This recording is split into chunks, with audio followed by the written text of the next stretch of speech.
واقعات چل رہے تھے، درمیان میں تعطل آ جانے کی وجہ سے بعض اوقات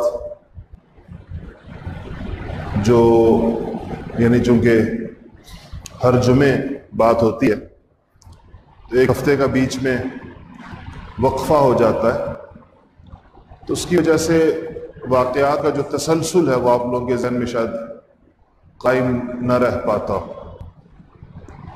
اس لیے اس کا 1-2 منٹ میں ایک خلاصہ عرض کر دوں آپ کو کہ میں نے آپ سے عرض کیا تھا کہ اس واقعے کو، اس پورے غزوہ کو جسے قرآن عظیم نے یوم الفرقان قرار دیا ہے، اس کو سمجھنے کے لیے 3 منظرنامے سامنے رہنے چاہیے۔ ایک، مسلمانوں کا مدینہ منورہ سے نکلنا اور نبی کریم صلی اللہ علیہ وسلم کے ساتھ انصار مہاجرین کا ابو سفیان کے تجارتی قافلے کی طلب میں نکلنا۔ دوسرا، ابو سفیان کا شام سے اپنا تجارتی قافلہ لے کر مکہ کی طرف آنا اور رستے میں مدینہ کے قریب سے گزرنا۔ اور تیسرا، نبی کریم صلی اللہ علیہ وسلم کے ابو سفیان کے قافلے کے پیچھے نکلنے کی خبر سن کر قریش مکہ کا مکہ مکرمہ سے ابو جہل کی قیادت میں جنگی لشکر لے کے نکلنا۔ یہ 3 الگ الگ جگہوں پر 3 کام ہو رہے ہیں۔ نبی کریم صلی اللہ علیہ وسلم نے مدینہ منورہ سے نکل کر ایک پڑاؤ، ایک جگہ ہے، آپ میں سے بہت سے لوگ شاید وہاں پر گئے ہوں، اس کو روحا کہتے ہیں۔ روحا مشہور کنواں ہے، حدیث میں آتا ہے کہ 70 سے زیادہ نبیوں نے اس کنویں سے پانی پیا، اور بڑا اس کا جو پانی ہے یہ بہت سی بیماریوں کی شفا ہے۔ خصوصاً کہا جاتا ہے کہ پیٹ کے امراض، جتنے پیٹ کے امراض ہیں، گردے کے ہوں، پیٹ میں جتنے اعضاء ہیں، اس کے لیے کہا جاتا ہے کہ اس پانی میں جو بیر روحا کا پانی ہے اس کے اندر بڑی شفا ہے۔ لوگ جاتے ہیں، جو لوگ مدینہ شریف جاتے ہیں تو وہاں سے گاڑیاں کر کے چلے جاتے ہیں، وہاں سے پانی بھر کے لے آتے ہیں عام طور پر۔ ادھر سے جب آپ روحا میں ٹھہرے، یہ جو پڑاؤ تھا رستے میں صغار صحابہ کو واپس کیا، چھوٹے صحابہ کو، چھوٹی عمر والے۔ اس کے بعد اگلا پڑاؤ جو آپ نے ڈالا تھا وہ مقام صفرا میں ڈالا تھا۔ صفرا، یہاں جب آپ پہنچے صفرا میں نبی کریم صلی اللہ علیہ وسلم، تو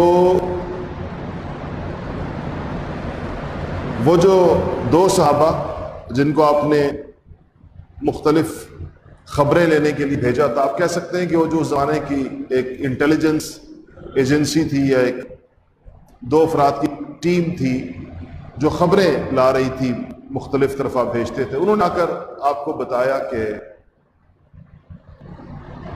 ابو جہل 1300 لوگوں کی کہ لشکر جرار کے ساتھ بھرپور تیاری کے ساتھ مکہ مکرمہ سے نکل گیا ہے۔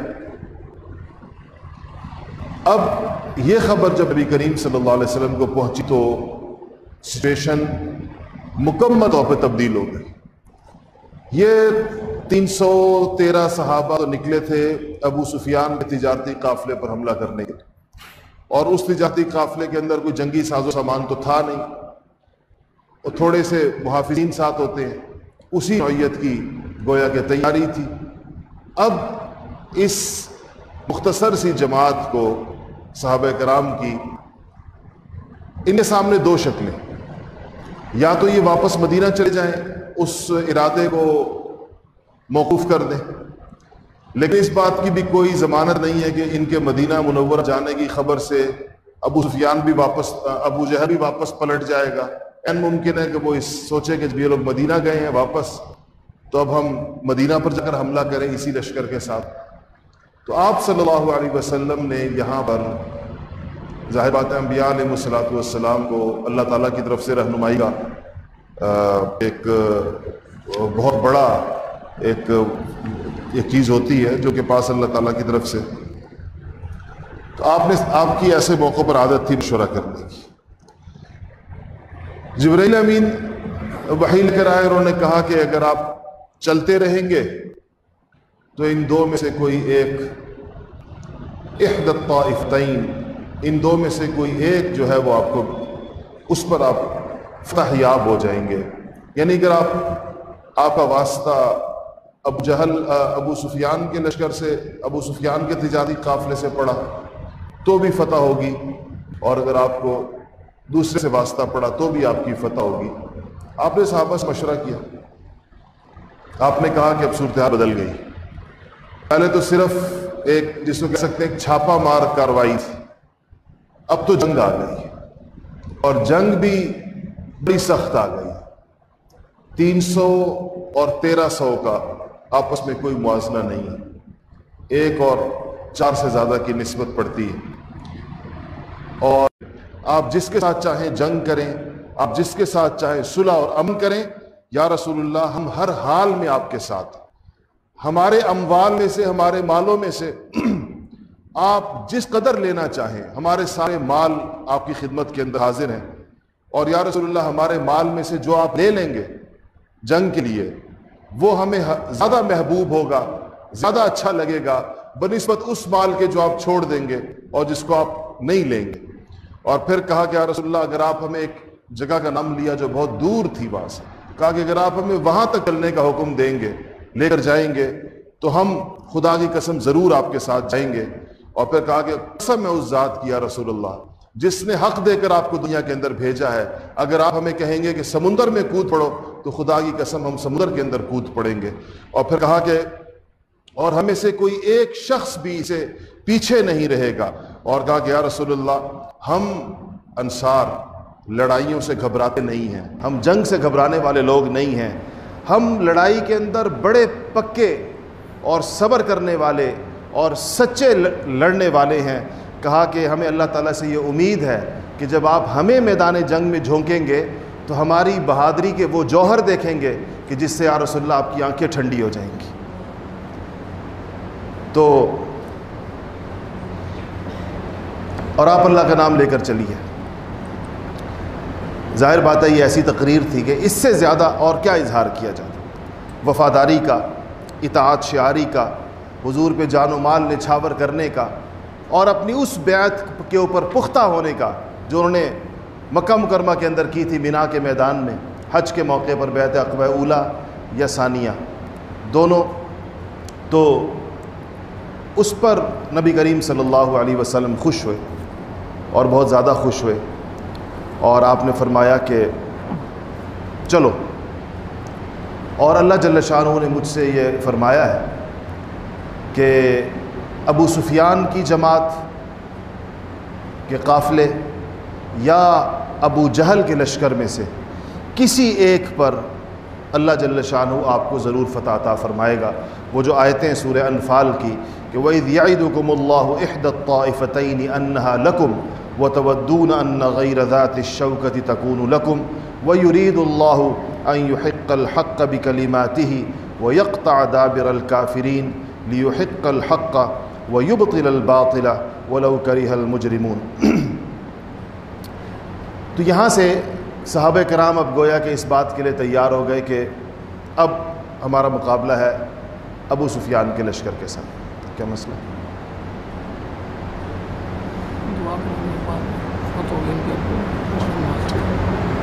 چلیے پرچی پہ لکھ کے دے دیا کر.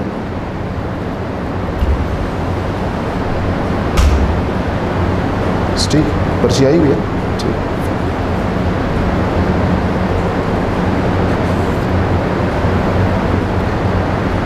تو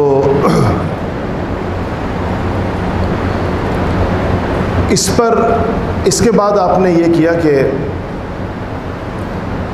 ابو سفیان کے لشکر کی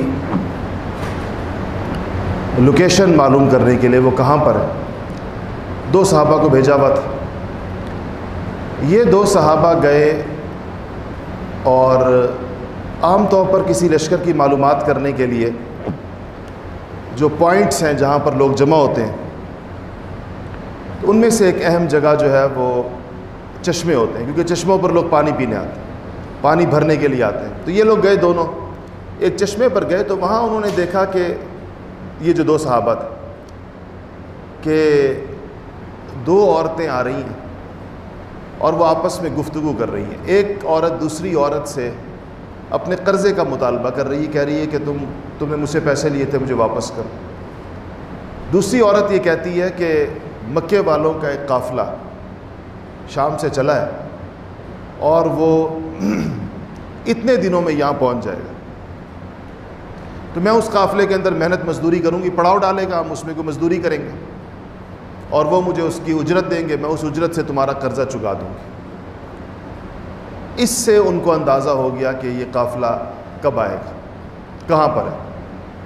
تو یہ اس چشمے کے اوپر رکے ہوئے تھے، وہاں پر ایک شخص بیٹھا ہوا تھا۔ تو اس خبر کو سن کر یہ صحابہ وہاں سے چلے، واپس ہو گئے۔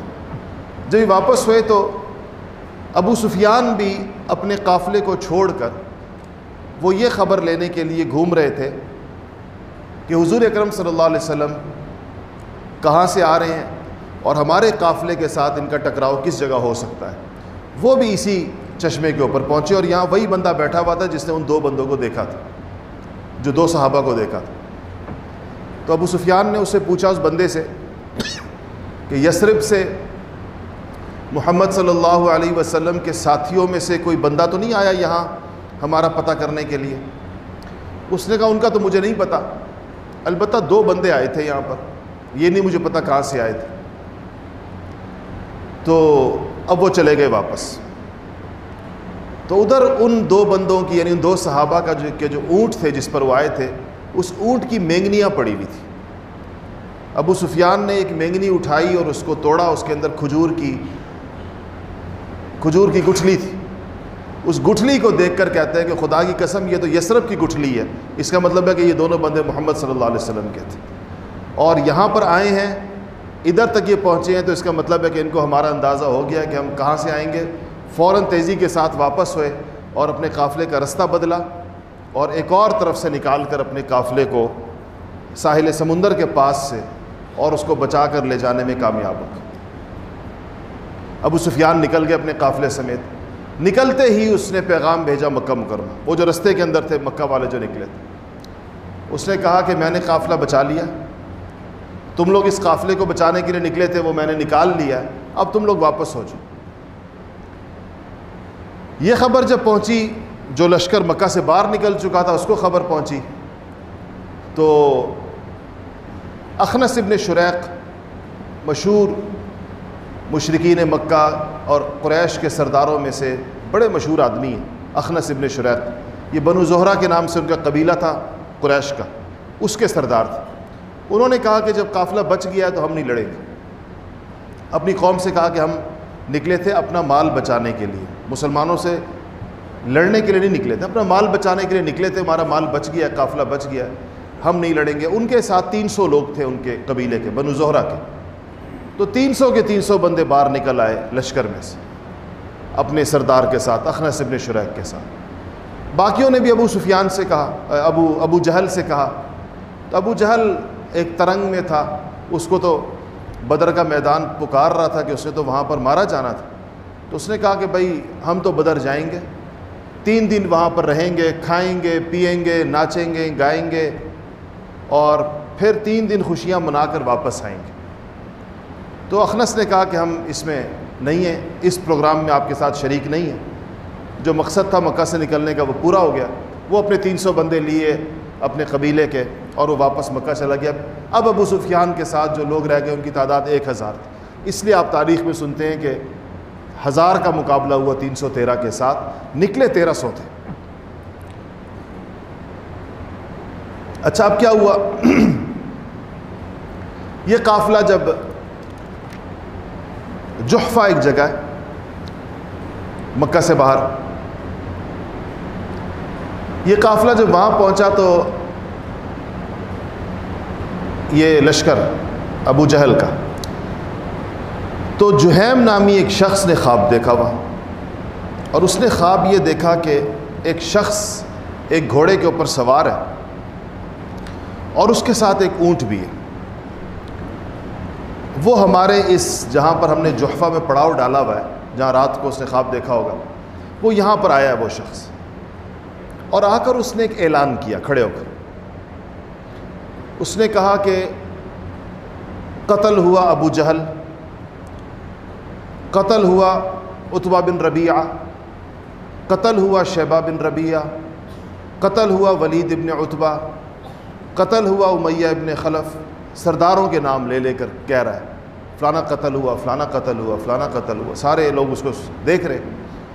اس کے بعد اس نے اپنے اونٹ کے کوہان کے اندر ایک برچھا مارا، اس سے جو اونٹ جو ہے وہ بلبلا کے دوڑا، لہو لہان ہو گیا، اور اس کے خون کے چھینٹے ہمارے اس لشکر کے ہر خیمے کے اوپر جا کر گرے۔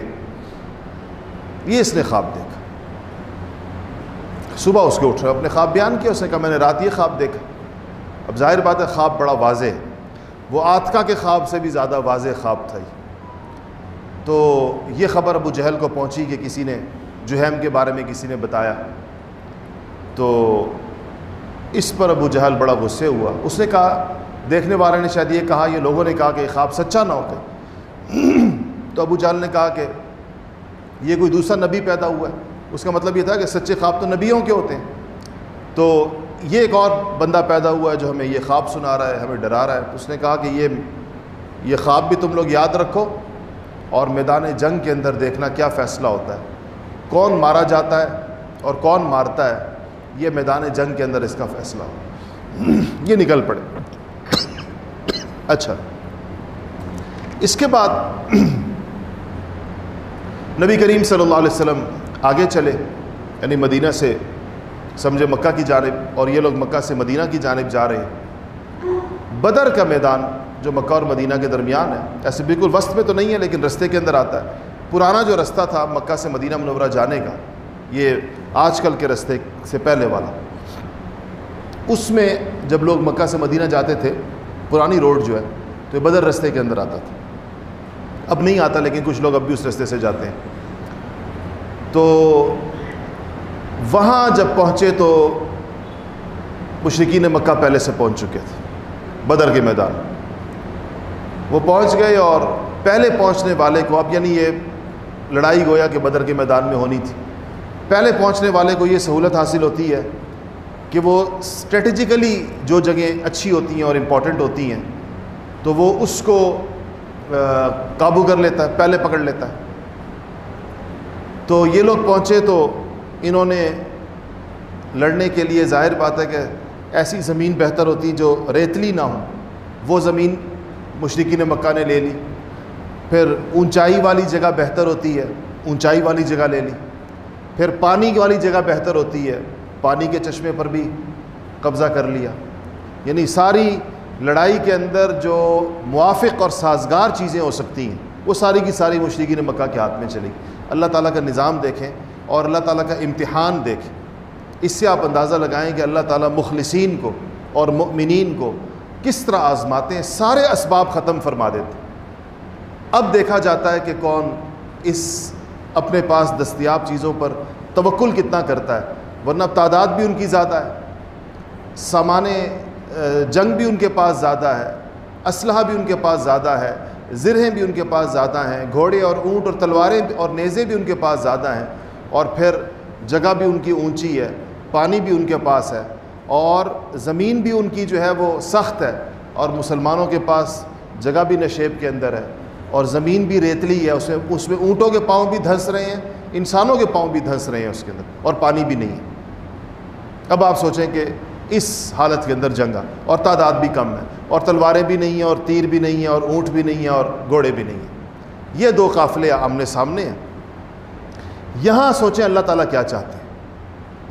ایک طرف اللہ کے حبیب ہیں اور کائنات کے عظیم ترین انسان ہیں، اور ان کے ساتھ ان کی بہترین جماعت ہے، اعلیٰ ترین لوگ ہیں۔ دوسری طرف اللہ تعالیٰ کے بدترین دشمن ہیں، نبی کے دشمن ہیں، نبی کو تکلیفیں پہنچانے والے لوگ ہیں، وہ لوگ ہیں جن کی وجہ سے نبی کریم صلی اللہ علیہ وسلم نے مکہ سے ہجرت فرمائی ہے، لیکن اللہ تعالیٰ یہ دکھاتے ہیں کہ سارے اسباب ایک طرف جمع کر دو، سارے اسباب جتنے بھی ممکن ہیں، اور نصرت الہی اگر دوسری طرف آ گئی تو یہ سارے کے سارے اسباب جو ہیں فیل ہو جائیں گے۔ آج مسلمان اسی طرح اسباب کے اوپر یقین رکھتے ہیں جس طرح کافر یقین رکھتا ہے، اور جب اسباب کے اندر کمی ہوتی ہے تو مسلمان کا دل بھی ڈوب جاتا ہے، وہ سوچتا ہے کہ بغیر اسباب کے کیا ہے۔ یہاں پر آپ سوچیں، اس صورتحال میں آپ دیکھیں صحابہ کو تقویت دینے والی چیز صرف ان کا ایمانی جذبہ اور رسول اللہ صلی اللہ علیہ وسلم کی معیت، اللہ جل شانہ کے وعدے اور اسلام کی قوت تھی ان کے ساتھ، باقی کیا تھا ان کے پاس؟ لیکن یہ جذبہ اتنا مضبوط تھا کہ اس کے مقابلے میں باقی ساری چیزیں اس سے وہ خوفزدہ نہیں ہوئے کسی قسم کی۔ تو یہ لوگ یہاں پر پہنچے، تو جب وہاں پہنچے تو اللہ جل شانہ نے کہا ہے کہ جب تم پہنچے تو صورتحال یہ تھی۔ قرآن کی آیت کیا ہے آگے اسی سے متعلق؟ وَيُنَزِّلُ عَلَيْكُم مِّنَ السَّمَاءِ مَاءً، ہم نے آسمان سے پانی برسا دی۔ اللہ فرماتا آسمان سے جب پانی برسا تو دو چیزیں تبدیل ہو گئیں۔ ایک یہ تبدیل ہو گئی کہ وہ جو ریتلی زمین تھی جسے پاؤں دھنس رہے تھے وہ سخت ہو گئی، اور دوسری چیز یہ ہوئی کہ جو پانی نہیں تھا یہاں پر پانی آ گیا۔ جلدی جلدی مسلمانوں نے حوض بنائے، تالاب بنائے بارش کے پانی کو محفوظ رکھنے کے لیے۔ وہ جگہ تو ویسے بھی نشیب میں تھی تو پانی سارا نشیب کی طرف ہی آتا ہے، اس کو مسلمانوں نے محفوظ کر لیا، تالاب بنا لیا اس کو۔ اور جو تالاب بنائے، نبی کریم صلی اللہ علیہ وسلم تو مجسمہ شفقت و رحمت، رحمت للعالمین، آپ نے فرمایا کہ ہمارے تالاب سے کافروں کو بھی پانی پینے کی اجازت ہے۔ ہمارے جنگ کے مقابلے میں جو لوگ ہیں یہ یہاں سے خود بھی پانی پی سکتے ہیں، اپنے جانوروں کو بھی پلا سکتے ہیں، لے کر بھی جا سکتے ہیں۔ تو اب یہ سچویشن اللہ پاک نے راتوں رات تبدیل کر دی، یہ والی کم سے کم یہ دو چیزیں مسلمانوں کے حق کے اندر ہو گئی یا برابر ہو گئی، جس طرح ان کے پاس تھی ایسی مسلمانوں کے پاس بھی ہو۔ ایک بارش برسنے سے جو اللہ کے اختیار کی چیز ہے، جب چاہیں اللہ تعالیٰ برسائیں۔ ادھر سے ایسے ہوا کہ ان کے کچھ غلام پانی بھرنے کے لیے آئے، تو وہ لوگ تو خدمت والے لوگ تھے، صحابہ ان کو لے آئے اور ان سے پوچھا کہ تم لوگ کون لوگ؟ یہ پتہ نہیں تھا یہ کون ہے، پانی بھرنے دو لوگ آئے۔ تو انہوں نے کہا کہ ہم ابو جہل کے لشکر میں سے آئے ہیں۔ صحابہ کو لگا کہ یہ جھوٹ بول رہے ہیں، ہو سکتا ہے کہ یہ ابو سفیان کے قافلے سے آئے ہوں، تو ان سے پتہ چل جائے گا کہ ابو سفیان کا قافلہ کدھر ہے۔ تو انہوں نے ذرا ان کو دو چار تھپڑ لگائے، صحابہ نے، حضور نماز پڑھ رہے تھے پاس، تو انہوں نے کہا کہ ہاں ہم ابو سفیان کے قافلے سے آئے، ویسے ہی جھوٹ بولا جان بچانے کے لیے، کہا ہم ابو سفیان کے لشکر کی طرف سے آئے۔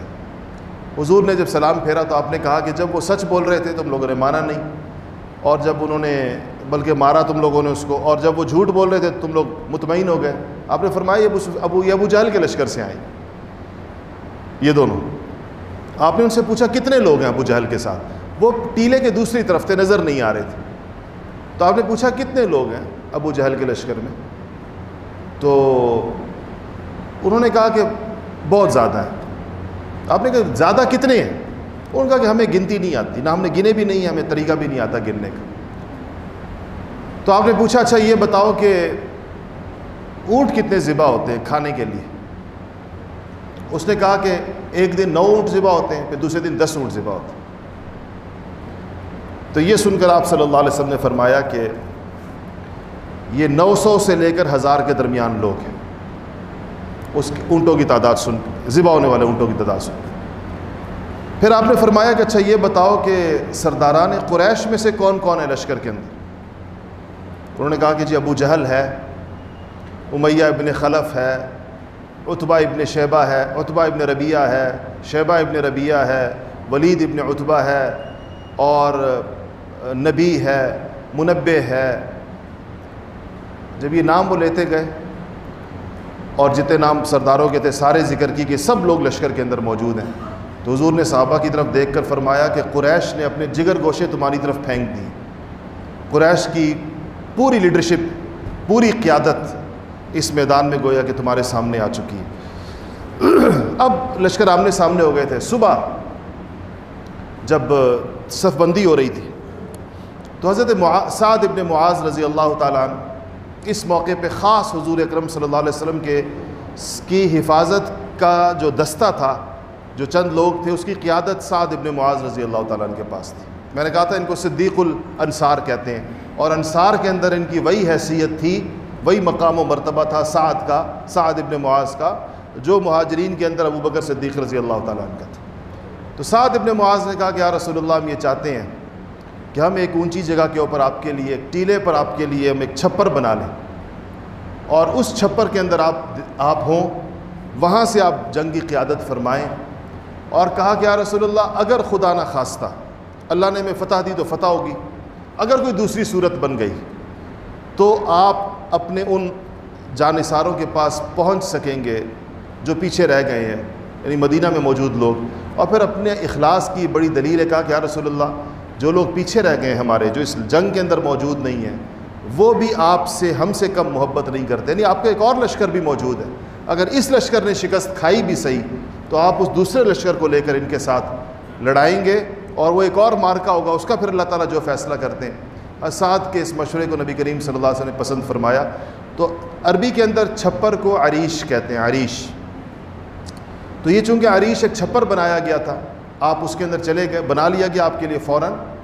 اور آج جو آپ لوگوں نے بدر کے میدان کے ساتھ دیکھا ہوا ایک مسجد ہے، مسجد العریش کے نام سے، یہ جو عریش مسجد ہے یہ اسی چھپر کی جگہ جو ہے اس کی یادگار کے طور پر یہاں پر مسجد بنائی گئی ہے کہ یہاں نبی کریم صلی اللہ علیہ وسلم جو ہیں وہ موجود تھے۔ اندر آپ گئے تو آپ کے ساتھ صرف سیدنا ابوبکر صدیق رضی اللہ تعالیٰ عنہ اس موقع پر اندر تھے۔ آپ اس کو بنایا گیا، آپ اس کے اندر چلے گئے۔ صبح جب جس دن رات، اب یہ رات آ گئی جس کے اندر صبح لڑائی ہے، سیدنا علی مرتضیٰ رضی اللہ تعالیٰ عنہ فرماتے ہیں کہ ہم نے سفر کیا تھا، مدینہ سے چلے تھے، اور سخت گرمی اور دھوپ کا وقت تھا، تو ہم لوگ سخت تھکے ہوئے تھے، اس لیے بدر کے میدان میں پہنچ کے سب لوگ سو گئے سوائے نبی کریم صلی اللہ علیہ وسلم کے۔ ساری رات آپ نے اللہ تعالیٰ کے سامنے گریہ وزاری کے اندر گزاری، اور آپ دعائیں کرتے رہے کہ یا اللہ صبح یہ جماعت ٹکرائے گی، اور ایک چھوٹی سی جماعت محدود سامان کے ساتھ بغیر کسی جنگی تیاری کے اس لشکر جرار کے ساتھ ٹکرائے گی۔ اور پھر آپ نے وہ اپنی مشہور دعائیں جو بدر کے میدان کے اندر نبی کریم صلی اللہ علیہ وسلم کی طرف سے آتی ہیں تو وہ آپ نے کی۔ اور صبح سیدنا عمر فاروق رضی اللہ تعالیٰ عنہ فرماتے ہیں کہ اس رات کو، ابھی صبح نہیں ہوئی تھی، تو نبی کریم صلی اللہ علیہ وسلم ہمیں لے کر میدان کی طرف گئے جہاں صبح ہمارا مارکا ہونا تھا آپس کے، اور یہ وہ موقع تھا کہتے ہیں کہ جب آپ صلی اللہ علیہ وسلم نے فرمایا کہ ھذا مصرع فلان، ھذا مصرع فلان، ھذا مصرع فلان، یہاں فلانا قتل ہوگا، یہاں فلانا قتل ہوگا، یہاں فلانا قتل ہوگا، یہاں فلانا قتل ہوگا۔ جگہ آپ نے متعین کر کے صحابہ کو بتائی کہ یہ جو، اور مشرکین مکہ کے سرداروں کے نام لے کر بتائے کہ ان میں سے کون سا بندہ کہاں پر قتل ہوگا۔ اور اسی پر صحابہ نے کہا کہ قسم ہے اس ذات کی جسے رسول اللہ کو حق دے کر بھیجا، کہ جنگ کے بعد جب جا کر ہم نے لاشوں کو دیکھا تو کوئی بندہ بال برابر بھی اس جگہ سے آگے پیچھے نہیں تھا جہاں رسول اللہ نے اشارہ فرمایا تھا کہ بندہ یہاں پر ہوگا۔ اس کے بعد آپ پھر داخل ہوئے، واپس آئے اور چھپر کے اندر داخل ہوئے۔ ابوبکر صدیق رضی اللہ تعالیٰ عنہ آپ کے ساتھ تھے۔ سعد ابن معاذ چھپر کے باہر تلوار لے کر کھڑے ہو گئے۔ نبی کریم صلی اللہ علیہ وسلم نے پوری رات گریہ وزاری کی، پوری رات دعا کی۔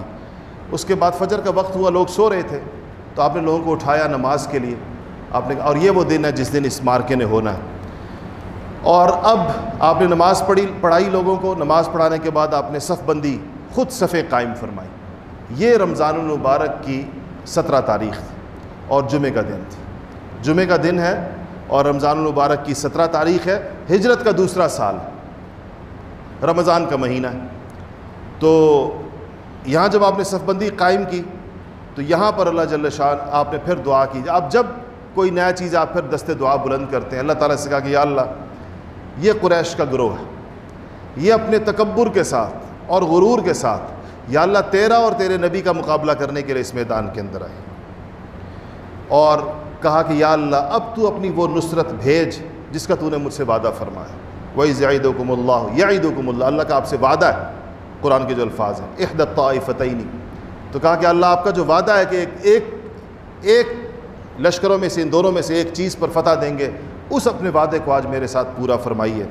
پھر آپ نے یہاں وہ مشہور واقعہ ہوا کہ جب آپ صفیں خود سیدھی فرما رہے تھے، اور یہ صفیں اسی طرح سیدھی کی جاتی تھی جیسے نماز کی صفیں ہوتی ہیں، تو جب صف سیدھی ہو گئی تو آپ کے ہاتھ کے اندر ایک نیزہ تھا، اس کی جو الٹی طرف ہوتی ہے اس سے آپ صف سیدھی کر رہے تھے، تو ایک صحابی کا باہر نکلے ہوئے تھے صف سے، تو آپ نے ان کو نیزے کی الٹی طرف سے تھوڑا پیچھے کی طرف کیا، آپ نے کہا کہ سیدھے ہو جاؤ، صف کے ساتھ برابر ہو جاؤ۔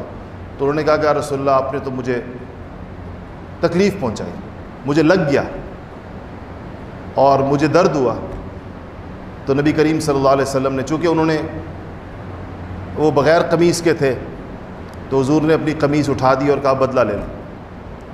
اس موقع پر بھی آپ نے کہا کہ بدلہ لے لو، اگر میرا مقصد تو تمہیں تکلیف پہنچانا نہیں تھا، اگر نیزہ تمہیں لگ گیا ہے تو تم بھی بدلہ لے لو، جتنی تکلیف میں نے تمہیں پہنچائی تھی تو مجھے پہنچا دو۔